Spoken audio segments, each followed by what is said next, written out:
He hadn't moved an inch. "Quickly," the guard spoke for the first time since Leto's arrival. His voice was low, gravelly, and strangely flat. "It is almost time." The maid nodded and reached for another handful of flowers. The hairs on Leto's arms prickled.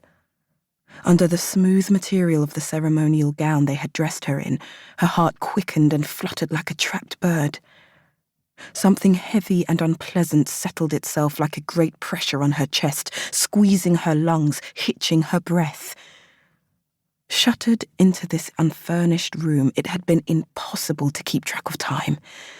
The sound of birdsong and the first rays of light streaming in through the tiny window had told Leto that the sun had risen, but beyond that, nothing. It might have still been early morning. Now, though, it is almost time.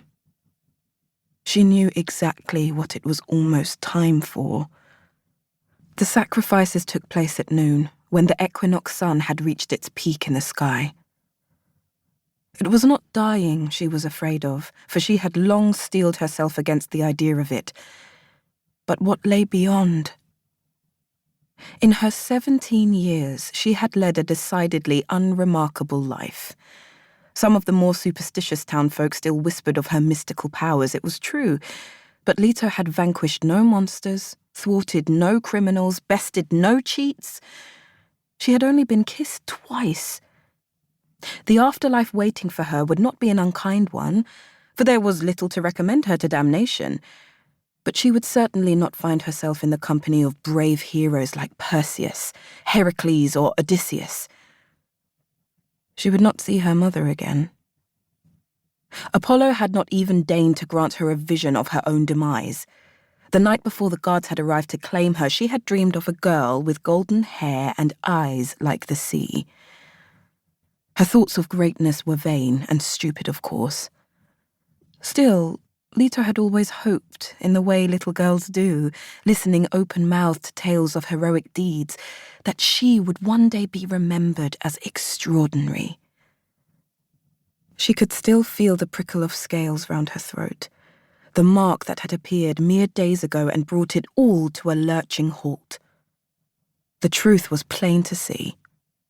Poseidon had chosen her. There was no escaping it. No one would remember her now. For a moment, she wondered which of her neighbours had noticed the scales, had sold her to the royal guard. She didn't blame them. Her fate was already sealed, and at least the bounty would give them a few more silvers for bread. The knock came again, louder this time, as the maid forced in a final pin. "For God's sake," snapped the guard. "Are you finished?" "One last thing," said the maid. This time, when she reached into the basket, she pulled out a leather cord knotted roughly into a loop. From its centre there dangled a tiny silver coin. The shape was instantly familiar. An obol. "For Karen," said the maid solemnly. Leto had been expecting it, but still, the sight of the metal set her stomach rolling. The dead were customarily buried with money. This single obol would serve as payment to the ferryman to bear her soul across the Styx and the Acheron. Her dead soul. The maid carefully eased the necklace over Leto's braids. She felt it fall underneath the gown, to rest in the hollow between her breasts. She bit her lip.